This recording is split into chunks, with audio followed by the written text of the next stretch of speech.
रुक जाओ।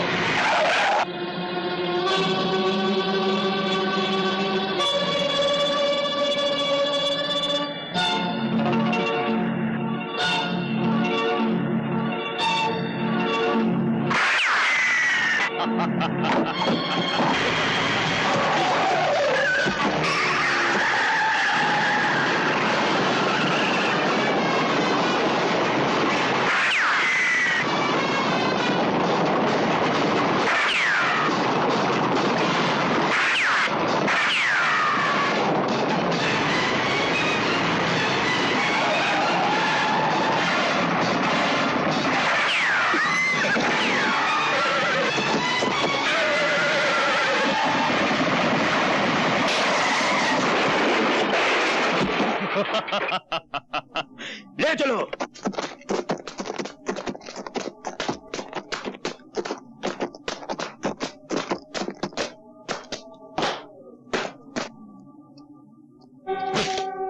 पहचाना मुझे?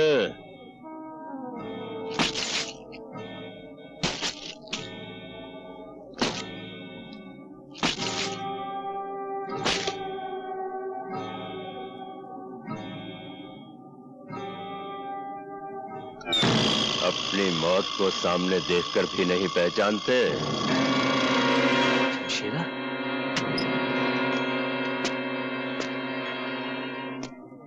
मैंने तुम्हारा दिया हुआ यह जख्म अपने सर आंखों पर रखा है। बरसों जेल में पत्थर तोड़े हैं ताकि जिस दिन तुमसे मुलाकात हो तुम्हारा हिसाब चुकता कर सकूं। आज वो दिन आ गया है ठाकुर। इसे पहचानते हो?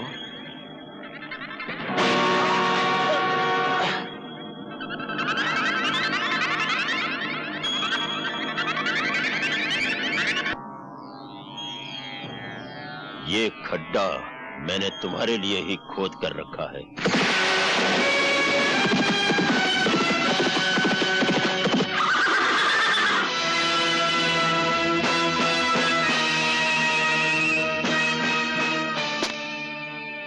जो दूसरों के लिए खड्डा खोदता है वो खुद उसी में आकर गिरता है। जिन बच्चों के अभी दूध के दांत भी न टूटे हों उन्हें इस तरह उछलकर मर्दों की तरह बात नहीं करनी चाहिए। मर्द तो मैं हूं, वो भी असली, और बेटा भी मर्द का। कहो तो मर्दानगी के 2-4 नमूने पेश करूं? चलो।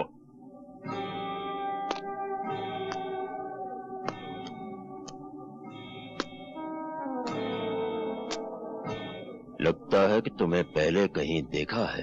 हाँ, जरूर देखा होगा।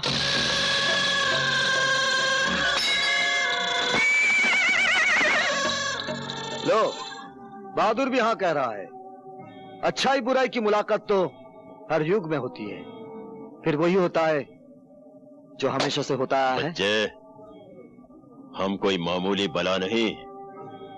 जहां बुराई खत्म होती है हम वहां से शुरू होते हैं। अगर तुमने मां के पेट में ही सुन लिया होता कि हमारा नाम राजा शमशेर सिंह उर्फ शमशेरा है तो शायद तुम पैदा होने से ही इनकार कर देते। फिर तो गया खड्डे में। क्या मतलब? मुलाकात तो होनी ही थी। विधाता के लिखे को कौन मिटा सकता है? रावण था तो राम थे, कंस था तो कृष्ण थे, दुर्योधन था तो धर्मपुत्र थे, राजा है तो रवि है। थोड़ी देर में दुनिया कहेगी कि रवि था और राजा है। हमने बड़े बड़े कर्मवीर देखे, धर्मवीर देखे, परमवीर देखे, शूरवीर देखे, लेकिन शब्दवीर पहली बार देखा। हमने भी बड़े बड़े राजा देखे। गलियों का राजा देखा, सड़कों का राजा देखा, भिखारियों का राजा देखा, लेकिन आज पहली बार कब्रिस्तान का काना राजा देख रहा हूं। देखो मिस्टर कान्या, मारा मारी से पहले एक शर्त है। जो खड्डे में पहली बार गिरेगा वो अपने हाथों से मिट्टी समेट कर अपने आप को दफन कर लेगा। मंजूर? मुझे मंजूर है।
जो दूसरों के लिए खड्डा खोदता है वो खुद उसी में गिरता है। चल डाल मिट्टी। बेटा, इसे माफ कर दो। चल, आज तुझे माफ किया, ये तेरी पहली गलती थी। और एक बात सुन ले, अगर बुराई तेरा कर्म है तो अच्छाई मेरा परम धर्म है।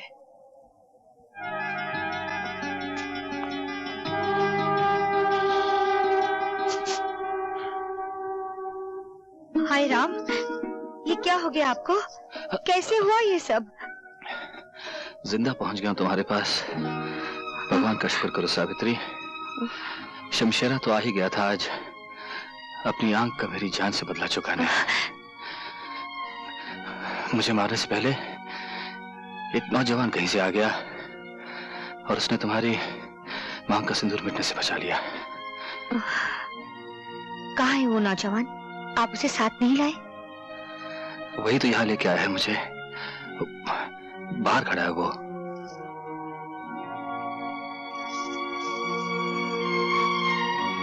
भगवान तुम्हें बहुत कमियां भी दी बेटा। मैं तुम्हारी झोली सोने चांदी से भर दूंगी। तुमने मुझ पर इतना बड़ा उपकार किया है कि... जो मैंने किया है वो उपकार नहीं था, वो मेरा धर्म था। और धर्म अपना इनाम खुद होता है।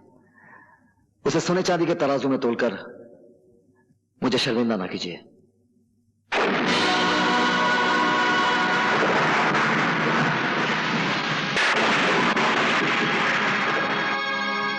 मैं चलता हूं। उनकी देखभाल के लिए किसी डॉक्टर को बुला लीजिए।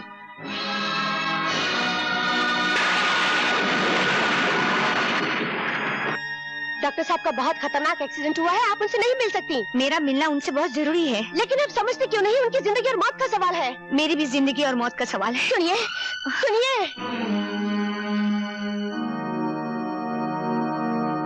डॉक्टर साहब, मुझे मालूम है इस वक्त आपको परेशान नहीं करना चाहिए, पर मेरे लिए जानना बहुत जरूरी है। रवि क्या आपका बेटा है? तुम्हें कुछ शक है सावित्री? जी हाँ, मुझे पूरा यकीन है रवि आपका बेटा नहीं है। सच क्या है डॉक्टर साहब? बोलिए, सच क्या है? ये सच है सावित्री, रवि तुम्हारा ही बेटा है।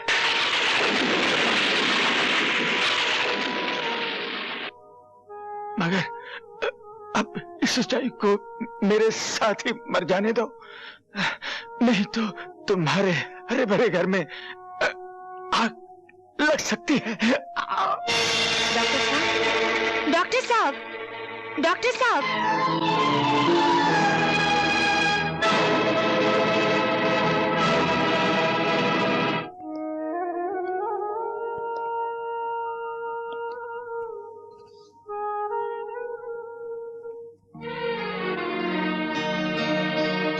माँ के बाद आप ही मेरे सब कुछ थे।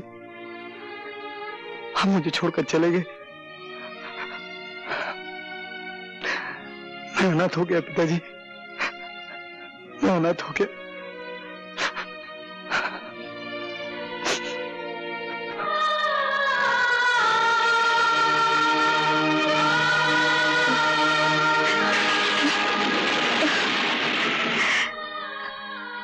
हे भगवान, अब मैं क्या करूं? पति पत्नी के जीवन की इमारत सिर्फ विश्वास की बुनियाद पे खड़ी होती है। सावित्री, जिस दिन प्रेम को पता चल गया कि तुम उसके विश्वास की आंखों में धूल झोंकती रही हो, तो इस इमारत को गिरने से कौन बचा सकेगा? इस इमारत को अब झूठ बचा नहीं सकता। बचा सकता है तो सिर्फ सच ही बचा सकता है।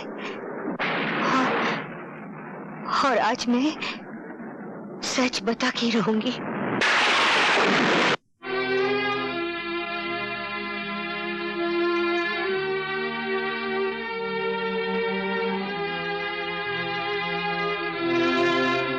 क्या बात है सावित्री?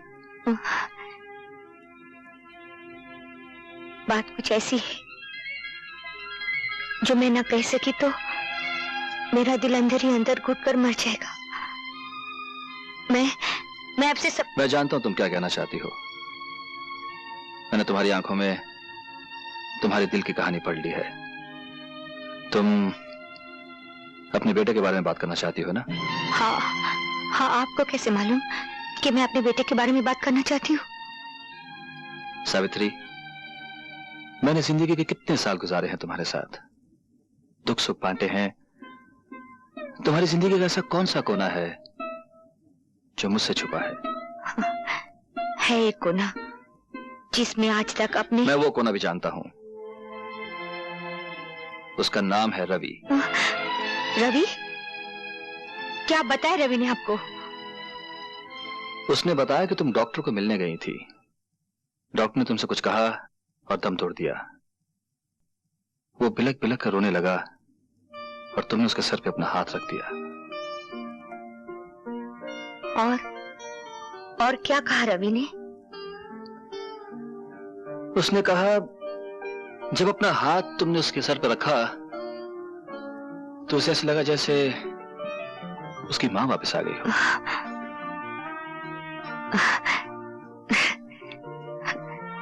बेचारा, उसने मां को जाना ही नहीं, फिर भी मां से कितना प्यार करता है।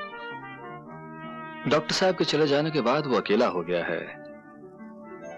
मैंने उसे कहा वो हमारे घर आ जाए। मुझे विश्वास है तुम उसे मां का प्यार दोगी। मैं उसे घर ले आऊं? हाँ, घर? नहीं। क्यों, क्या बात है? मेरा मतलब है कि मैं... तुम राजेश के बारे में सोच रही हो? कहीं वो सोचेगा कि उसका हक बांटने वाला कोई आ गया। कोई बात नहीं, रवि हमारे गेस्ट हाउस में ठहर जाएगा, ठीक है? सावित्री, जवान बेटा बाप का बाजू होता है, ये मुझे रवि के आने के बाद ही पता लगा है। वो कैसे? जब से रवि ने हमारा कारोबार संभाला है, हर काम में उसकी समझ, मजदूरों से काम लेने का ढंग, ये सब बताता है कि वो हमारे कारोबार को हमसे बेहतर समझता है। चलो अच्छा हुआ, कोई तो आपका हाथ बटाने वाला मिल गया।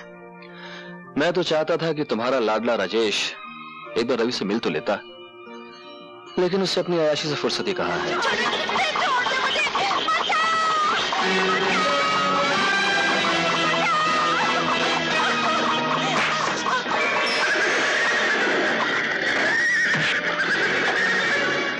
कौन हो तुम जो मेरे और मेरे शिकार के बीच में आके खड़े हो गए हो?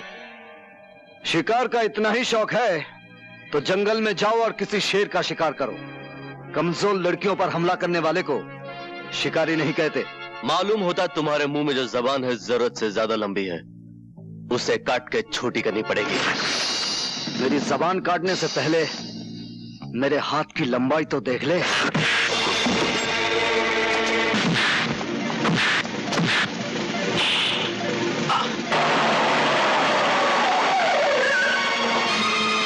राजेश,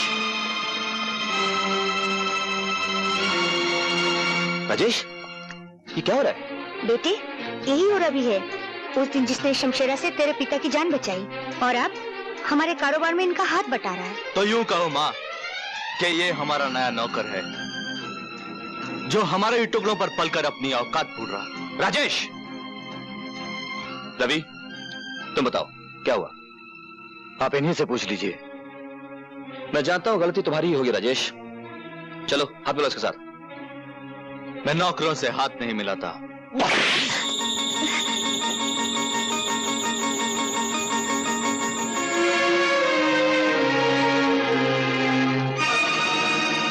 ये क्या किया आपने? जवान बेटे पर हाथ उठाया? हाँ।